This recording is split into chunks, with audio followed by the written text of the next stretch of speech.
तो मित्रों नमस्कार। जैसा कि आपको पता है, हम बुद्ध धर्म में जो अंधविश्वास है उसकी पहली श्रृंखला शुरू कर रहे हैं। तो बुद्ध धर्म में भी बहुत पाखंड हैं। जो ये कहते हैं बुद्ध धर्म में लॉजिक है, तो उसमें बहुत सी ऐसी बातें हैं जो मूर्खतापूर्ण है, जिसमें जातक कथाएं प्रमुख है।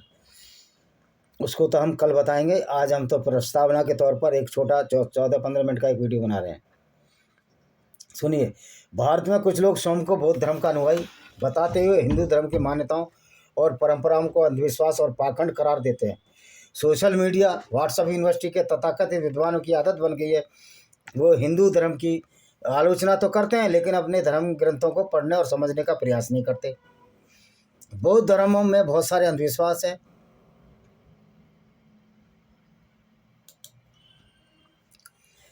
जब बौद्ध अनुयायी हिंदू पुराणों में देवी देवताओं के चमत्कारिक जन्मों का पास करते हैं, तो क्या उन्हें अपने स्वयं के ग्रंथों में दर्ज चमत्कारिक घटनाओं पर नजर नहीं डालनी चाहिए?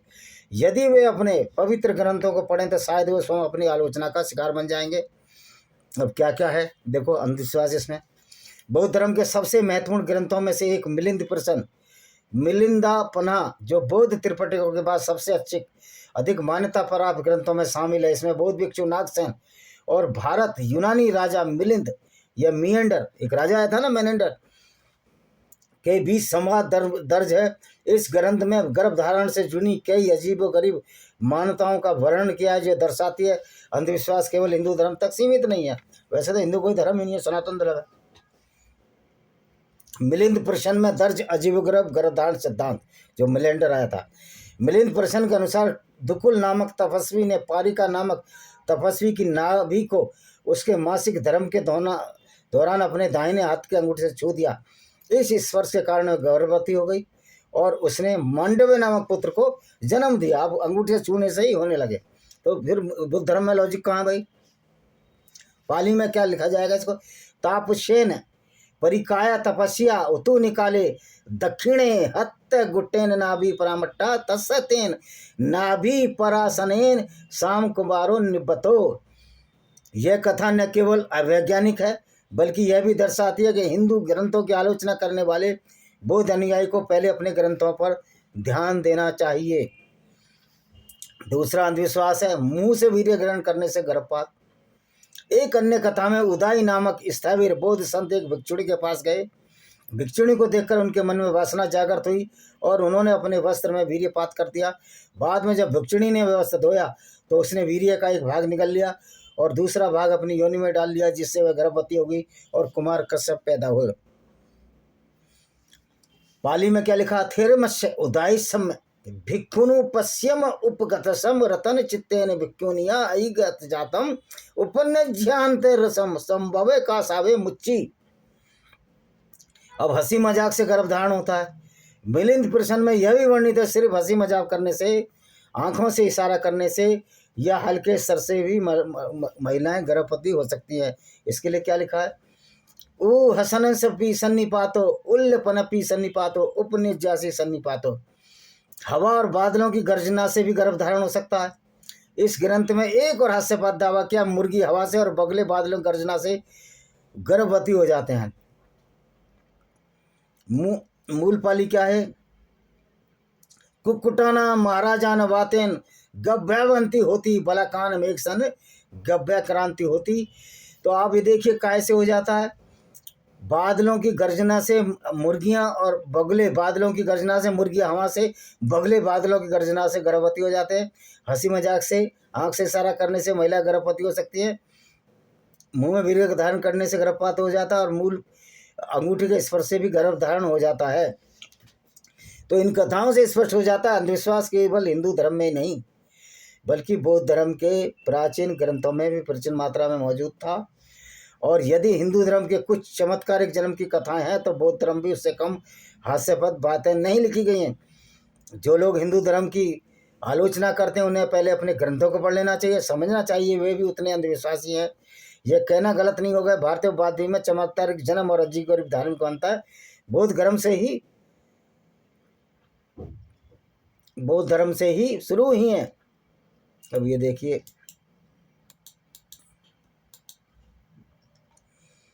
और बताते हैं इनका कुछ मिल जाए, मैटर तो बहुत है।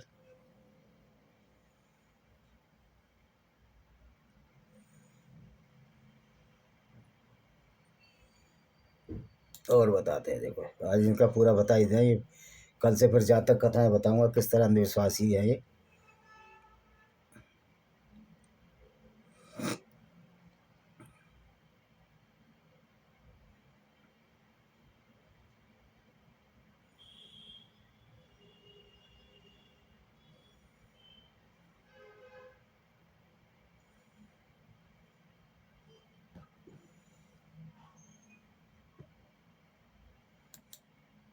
तुमने बड़ा देर लगा रहा है यार।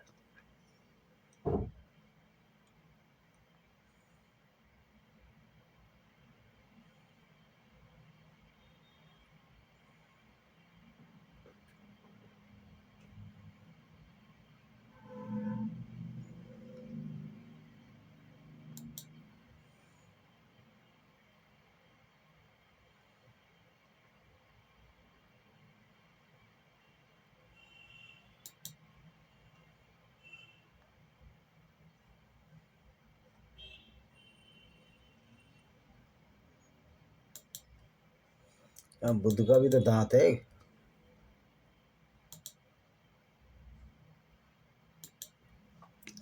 वो खुल रहा है। देखिए बौद्ध धर्म में एक दूसरा अंधविश्वास और है कि श्रीलंका में एक कौन सी जगह है, वो अभी खुल जाएगा तो मैं बता दूंगा। वहाँ बुद्ध का दांत रखा है, उसकी लोग पूजा करते हैं। यद्यपि किसी भी दृष्टि से वैज्ञानिकों ने सिद्ध किया है ये मानव का दांत ही नहीं है, यानी कि उसकी पूजा कर रहे हैं कि बुद्ध का दांत है। श्रीलंका में वो जगह है।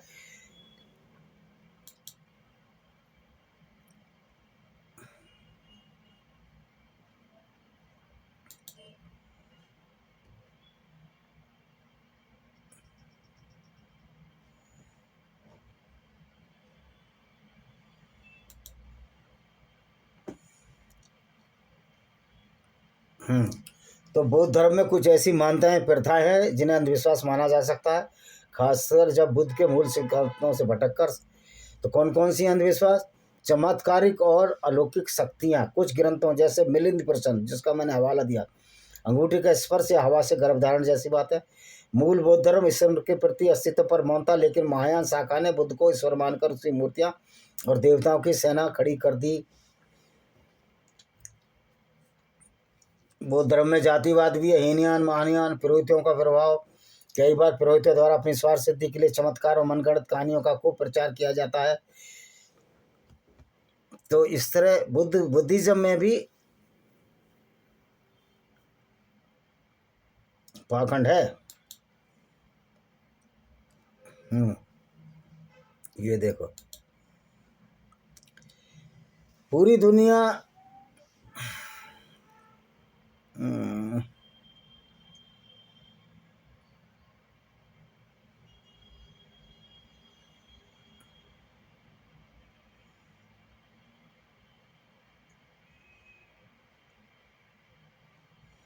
तो दोस्तों जातक कथा एक आध बता देते हैं आपको। जातक कथा में बड़ा अंधविश्वास है। लोग जातक कथा खोलते हैं। आज इनका पूरा सिराजा हम बिखारेंगे ही। मतलब बुद्ध धर्म का छोड़ेंगे किसी को भी नहीं। जो गलत है वो गलत है। अगर हम गलत हैं तो हम भी गलत हैं, अगर वो गलत हैं तो वो भी गलत है। तो जो बुद्ध को अच्छा मानते हैं, तो बुद्ध तो खुद घर से भाग गया था कि वो दुख होता है। अरे कीड़े हैं भाई, तो दुख होगा। बैक्टीरिया वायरस हैं आपके शरीर को। अब देखो जातक कथाओं में क्या है। देखो जातक कथाएं, अब ये कहते हैं पाखंड का हिस्सा नहीं है।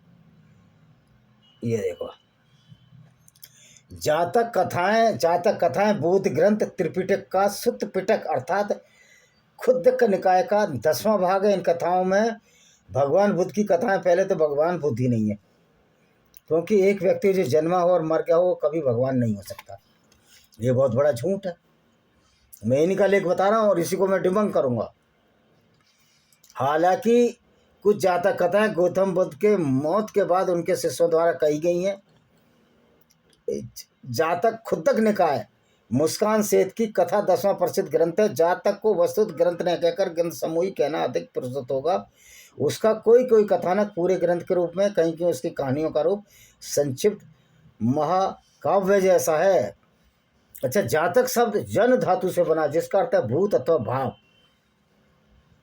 और कौन सी एक आध कथा सुनाए?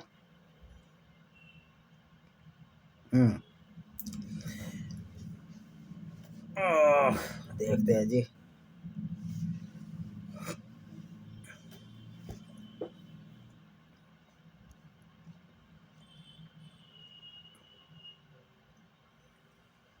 देखो, अब जातक कथाओं का संक्षिप्त परिचय है, इसमें बताया। जातक कथाएं भगवान बुद्ध के व्यापार के लिए दो बंजारों की कथा है। एक दैत्य के हाथों मारा गया, दूसरा बुद्धिमानों ने कारण 5 साथियों से ही सकुशल लौटाया। बगुले, अच्छा जी, ये चलो हो सकता है।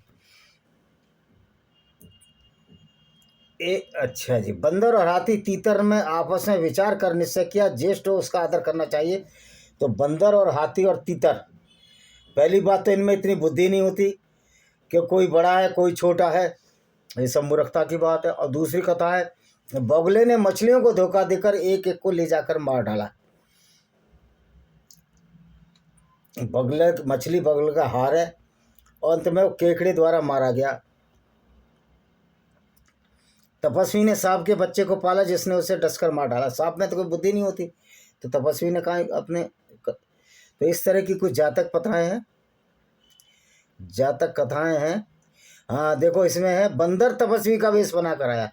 बंदर तपस्वी का वेश बना सकता है क्या? बंदर ने सूर्य की पूजा करने का ढोंग बनाया।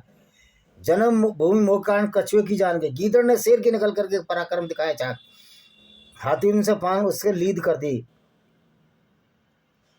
बंदर ने बय के सदृश को सुन उसका घोंसला नोच डाला।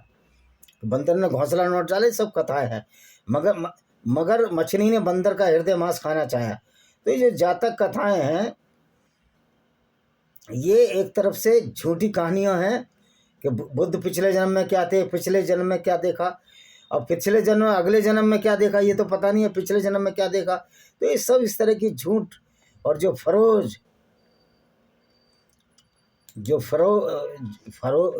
झूठ और फरेब है, वो जातक कथाएं हैं। तो बुद्ध की झूठी कहानियां हैं, सारी सब झूठी कहानियां हैं बुद्ध की। ये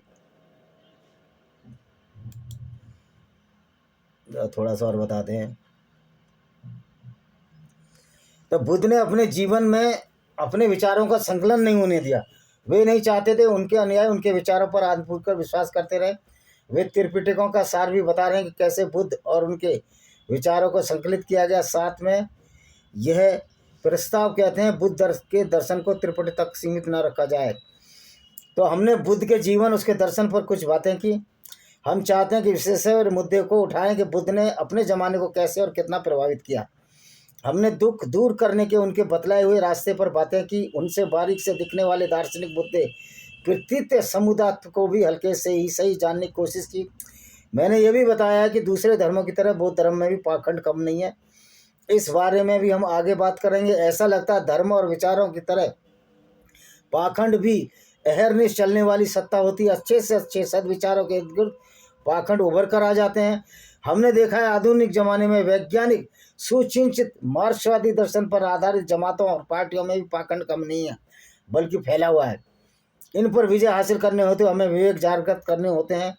निसंदेह मुश्किल भरा कार्य, परंतु ऐसा करने पर पाखंड के कीचड़ से भी बुद्ध का व्यक्तित्व कमल की तरह खिला दिखता है।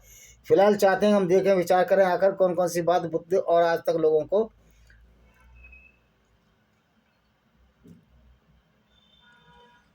बुद्ध का करैक्टर इसलिए अच्छा कह सकते हो कि उसने किसी को सताया नहीं। लेकिन जब इस तरह की कथाएं आ जाए कि बंदर मछली की दोस्ती हो गई, इस तरह की दोस्ती हो गई, तो इससे प्रतीत होता है बौद्ध धर्म में भी बहुत पाखंड है, लॉजिक का नाम नहीं है। और जो नए बुद्धिस्ट हैं, नए बुद्धिस्ट तो ऐसे हैं जो शेड्यूल कास्ट बन जाते हैं रिजर्वेशन के लिए, और बाद में फिर बुद्धिज्म बना लेते हैं, हिंदू बन जाते हैं। तो इसका मतलब ये है कि ये झूठ बोलते हैं, धूर्त हैं और मक्कार हैं। तो नए बुद्धिस्ट जो है, वो जो पहला विचार है बुद्ध धर्म का सत्य बोलना, उसी पर नहीं चलना है। तो ये जो नए बुद्धिस्ट हैं, न्यू बौद्ध जिनको कहते हैं, ये भी उतने ही बड़े धूर्त हैं। नौकरी लेने के लिए सनातन वैदिक धर्म ही बन जाते हैं। अगर तुम बुद्ध हो, अगर बुद्धिस्ट हो, तो बुद्धिस्ट में तो कोई वही नहीं है, जातिवादी नहीं है। तो इसी के साथ हम इस वीडियो को विराम करते हैं। वंदे मातरम, जय हिंद, आपका दिन शुभ हो।